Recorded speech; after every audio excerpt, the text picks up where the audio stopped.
Did a study prove that wearing face masks raises the risk of stillbirths, testicular dysfunction and cognitive decline, due to buildup of carbon dioxide, CO2? No, that's not true. A study, shared widely to social media, was actually a review article of existing scientific studies, not directly related to mask wearing, that a medical expert told lead stories was very selective in the literature cited and that only included research that supported the author's claims. Neither the review article nor the studies it cited presented substantial evidence that wearing masks caused the conditions listed, because none directly tested humans who wore masks to either determine CO2 levels or the short and long-term effects of exposure. The studies cited in the review largely tested CO2 exposure in animals, and none of them were wearing masks. The claim originated in a review article published in the scientific journal Hellion on March 3, 2023, that was later reported on by the British tabloid publication The Daily Mail on April 22, 2023. Screenshots of the Daily Mail headline were later shared to social media. One such example included this post on Instagram on April 24, 2023, with a caption that read, quote, "For all the trolls, I tried to tell you that this would cause health risk," end quote. Below is how the study appeared at the time of this writing. Source: Hellion. Screenshot taken on Thursday, April 27, 4 hours 41 minutes and 0 seconds Coordinated Universal Time 2023. Similar versions of the claim, which left out the important context and limitations of the review, were then reported by other outlets like Zero Hedge and Gulf Insider.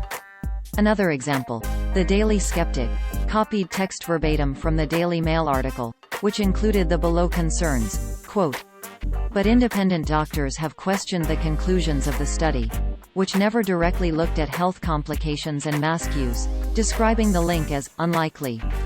But the study could not conclusively prove that the masks were directly responsible for any of these complications."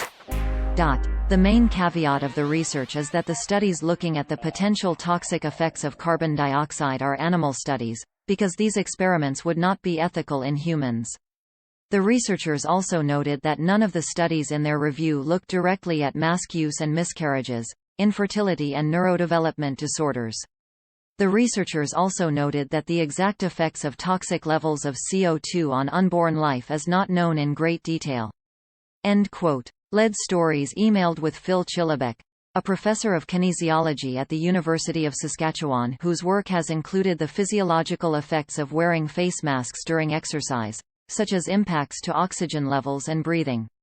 The article in question seems to be very selective in the literature cited, he told Lead Stories on May 2, 2023, adding that the researchers did not include studies that would contradict their hypothesis. The Hellion article is not a study but rather a review article, which summarizes information and findings from previous studies. Review articles do not report on research conducted in a lab setting, nor do they present experimental results that tested a hypothesis.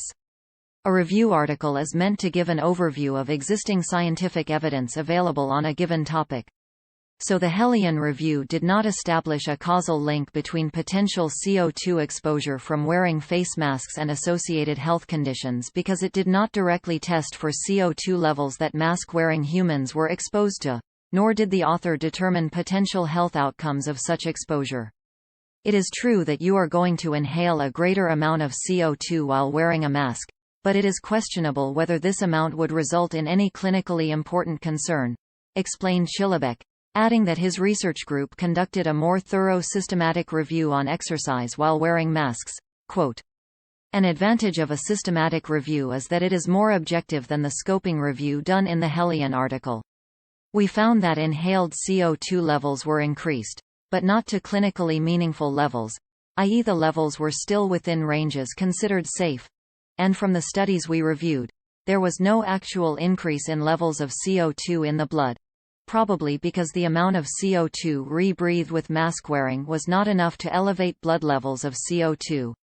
End quote. There are other more recent systematic reviews with similar findings that mask wearing results in minimal increases in inhaled CO2 or blood levels of CO2, or increases that are too small to be of physiological concern.